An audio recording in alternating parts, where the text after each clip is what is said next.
What's up, guys? Today I'm going to break down exactly how you can get to making numbers like this on your store. And the crazy number is not only the 42,000 euros here, but it's actually the 42,000 euros for the around 25,000 sessions. Okay, so it's an insane revenue per visitor, and that is the whole point that I'm trying to make here in this video, because it's not only important to obviously get a bunch of sales, it's important to convert really well. And this is where all the organic boys are going to be dropping off. This is where, you know, everything gets super difficult, because on paid ads, what we're doing, right, we're converting. We're only converting. We don't have to go viral. We pay for our impressions, and that's hard, right? It gets harder and harder.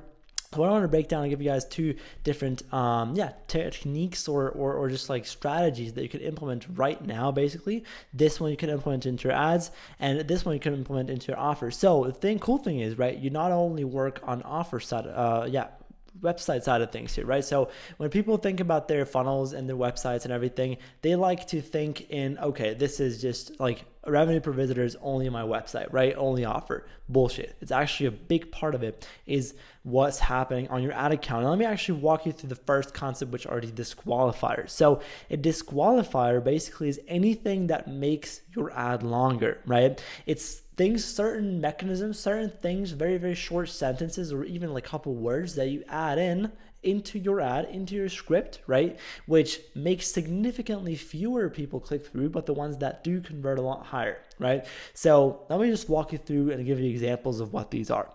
We have hook callouts, pain digging, stretch benefits, objection handling, offer drop, price drop, and testimonials, and there's a ton more, okay?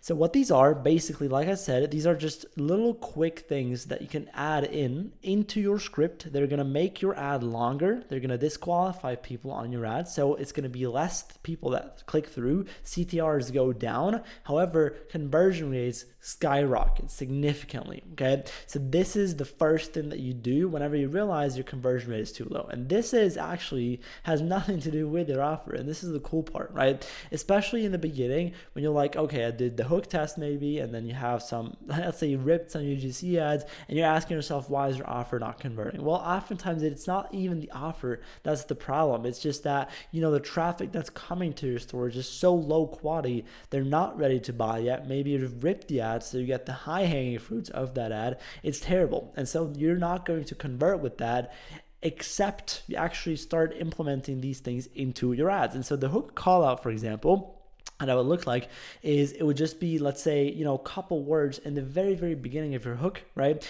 To, you know, once again, already disqualify a bunch of people. So you could say, hey, are you struggling to lose weight, right? That's your hook. That's your call out. Very simple, very effective. Now, what you could also do is add in, hey, do you work in construction and you struggle to lose weight? All of a sudden, everyone who doesn't work in construction is not going to watch the ad anymore. Otherwise, maybe they would have even clicked on the ad. Maybe bought, maybe not. But now the people that do work in construction and watch the ad definitely will click and also convert at a significantly higher rate, right? Hook callouts you can also do for specific age groups, for genders, right? You could say, hey, men 40 plus, women below 35, whatever, right? To call out specific groups of people. So jobs, you can call out, for example, ages, genders. You can call out anything you want, interests, right? Hobbies or specific sports that people play, anything, okay? Anything you can think of that narrows down, niches down an audience can be, you know, called out specifically in your hook. Hook rates are going to go down. CTRs are going to go down. However, conversion rate is what we're going to focus on here. Second thing is pain digging. So why is pain digging here, right? You should dig pain in all of your ads. I've written it down here because it's specifically what I mean by this is like when you really twist the knife, right? And this is something which most people don't do in their ads, right? Whenever you name problem after problem after problem after problem in your ads, and then between every problem, start creating fear of missing out, right? It says like, oh my God, and then I tried this and it didn't work because of this, and then I got even more scared, and then I did this and I had side effects and blah, blah, blah. Like you really twist the knife in all the other solutions that just exist out there, everything that people tried in the past, and you discredit everything. And what this is going to do is basically it's going to change the belief in their mind that what they're doing right now to solve their problem, right, that you basically solve, is not enough, right? That's a big problem, which not a lot of people do in their ads. You guys don't, I bet you don't do this watching this video. Basically, there's 3 beliefs that you have to change. First one is going to be that they have a problem, right? Very simple to do.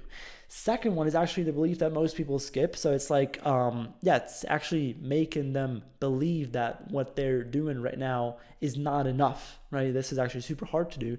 A third thing is like, okay, now they're open to look for new competitors, and then you position yourself obviously as the best one and really explain why. Okay, now most people skip the second one. Okay, and the second one, once again, is like they have to make them open for new solutions, because most people, believe me guys, most people, when they watch your ads, they think whatever they're doing right now to solve the problem that you presented to them is already enough. If you're telling someone, hey, can't lose weight, right, but they're already taking fat burner pills, right? They think it's going to work. They're not going to buy your stuff immediately, right?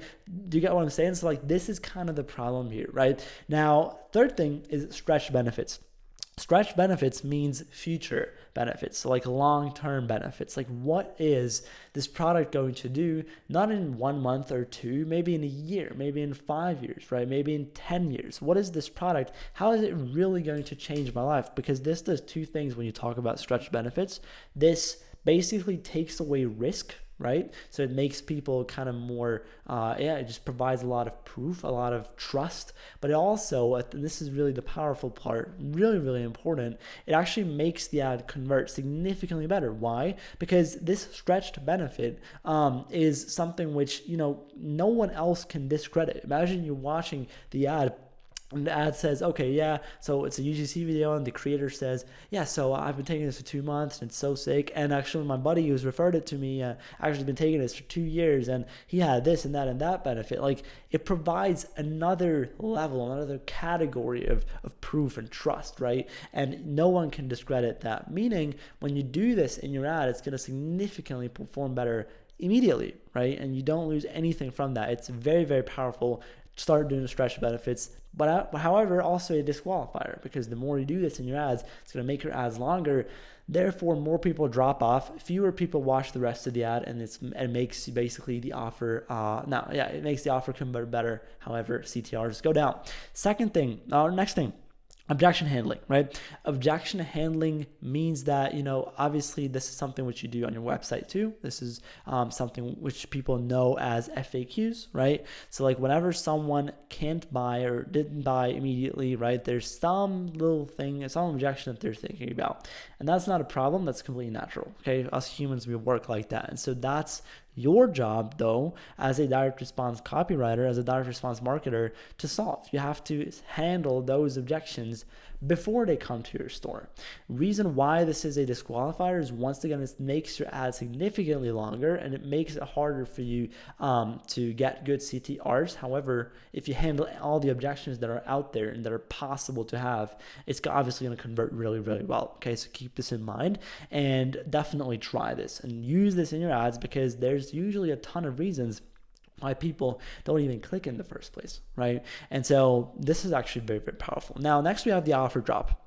Offer drop and price drop, I would count these together.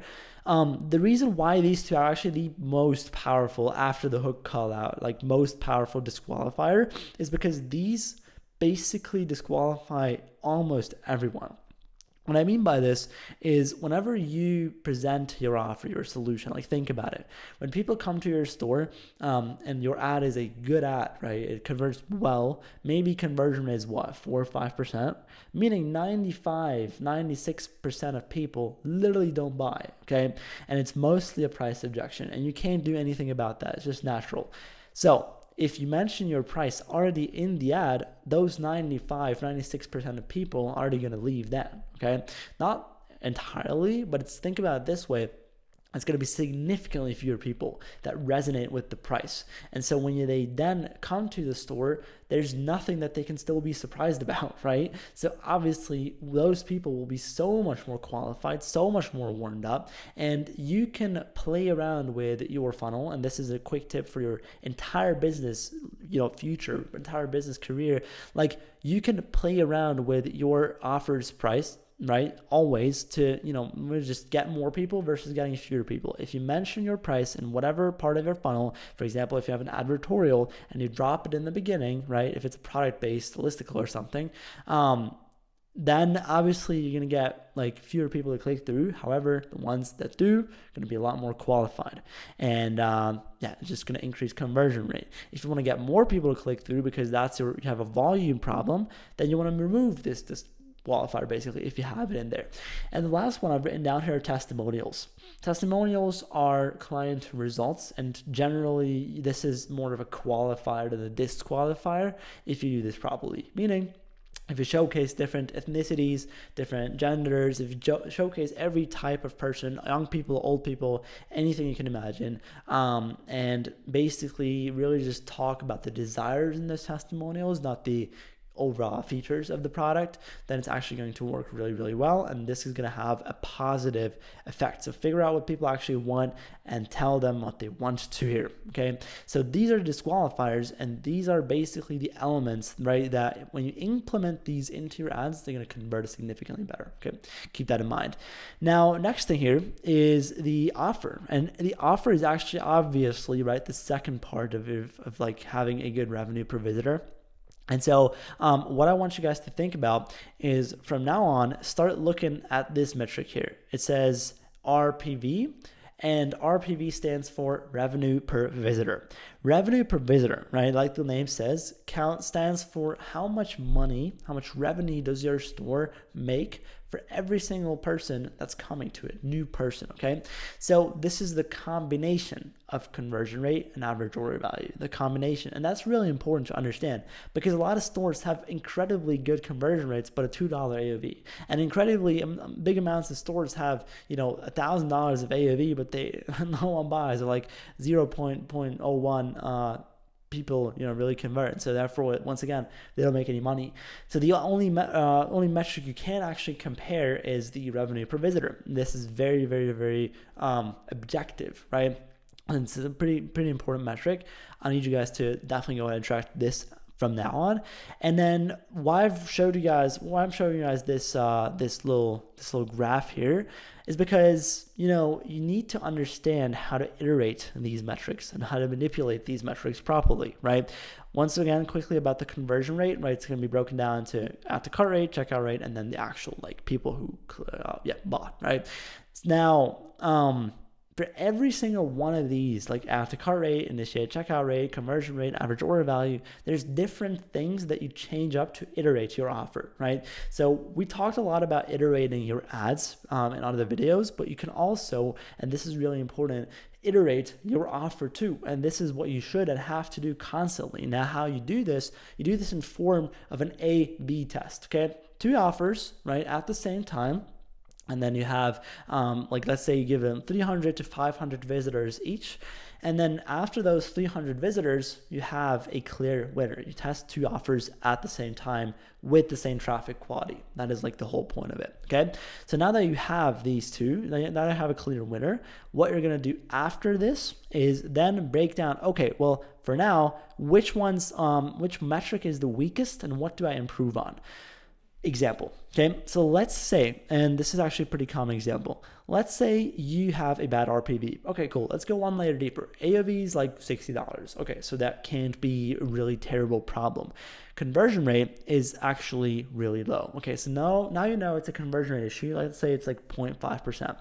However, let's say add to cart rate is 10%. It's average. It's pretty good. Add to cart rate would be 10%.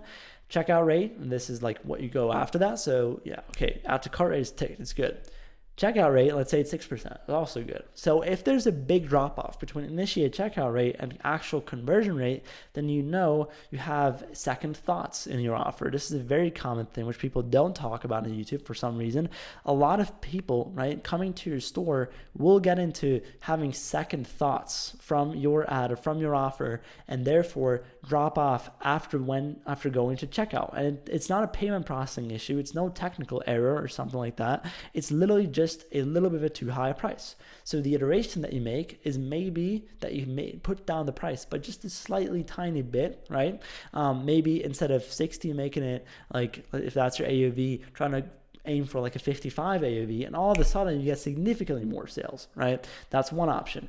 Let's say your add to cart rate is bad. Well, now you know, okay, well, there's clearly something wrong with my offer structure. So you might switch the offer structure from the bundle discount that you have to buy one, get one free or something else, right? And you iterate the weakest metric. This is the point, right? You don't iterate the best. You obviously don't iterate the you iterate the winning offer. That's what you do. But from the winning offer, you iterate the weakest part. Okay, always break down what's the weakest metric, the weakest link, even if everything works, and then work on that. So let's say AOV is the problem. Well, then you have to maybe think about bundling, just increasing prices overall, right? Trying to think of other ways to increase the value of your offer. Maybe thinking about digital products that you had in, maybe a subscription offer, right? So all these things that just increase the value and increase the price value discrepancy so that you can still increase the prices because the value is significantly higher. Obviously, think about it. If you raise your prices by 50%,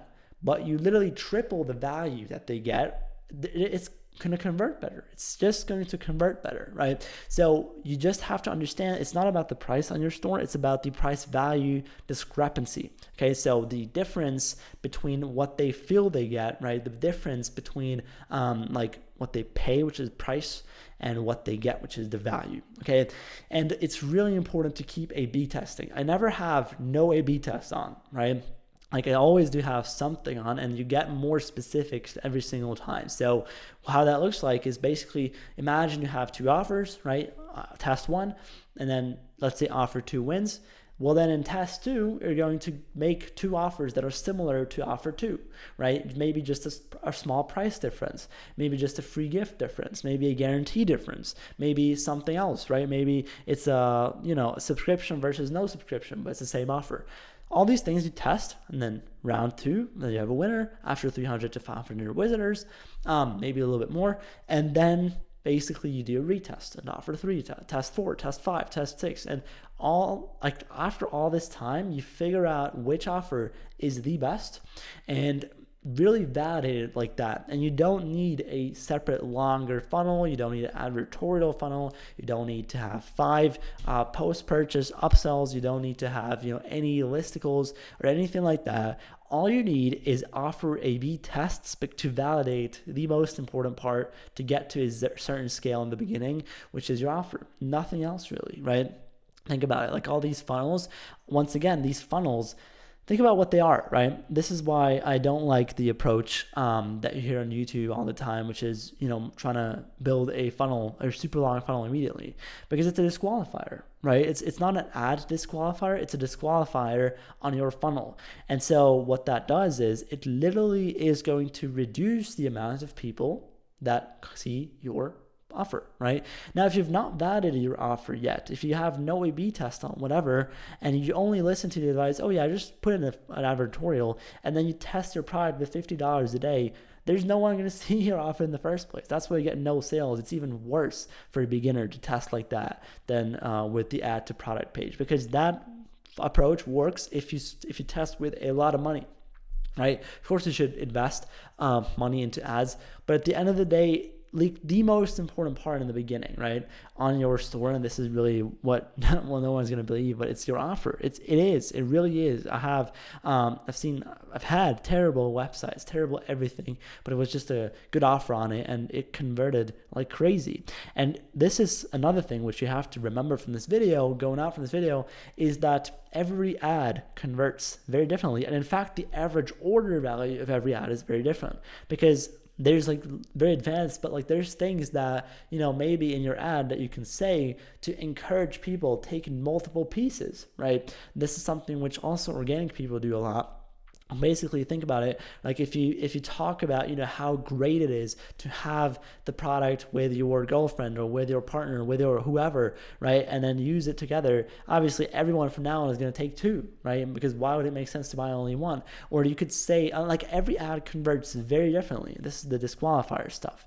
And so like a lot of people make it seem or look like the only goal of the ad is to make people curious enough to click, and that's not the case, right? I've seen ads with terrible CPCs scale to just thousands of dollars in ad spend a day. And the reason why is because they convert really well, because they were super product focused, product aware, spoke to super aware people, maybe even a bottom of funnel ad, to be honest. But if like you have a bunch of people in the bottom of the funnel, it's going to work out like that, right? So keep that in mind and don't let anyone tell you otherwise. Obviously, there's a million ways that work, right? Don't believe anyone who always tells you, oh, there's only this one way that works. I'm not saying that, right? And if someone says that, it should be a red flag and maybe you should question trusting them. But yeah, thank you so much for giving me your most important asset, guys, which is your attention. Really important to understand. And yeah, thank you so much for watching this video, and I wish you a beautiful day.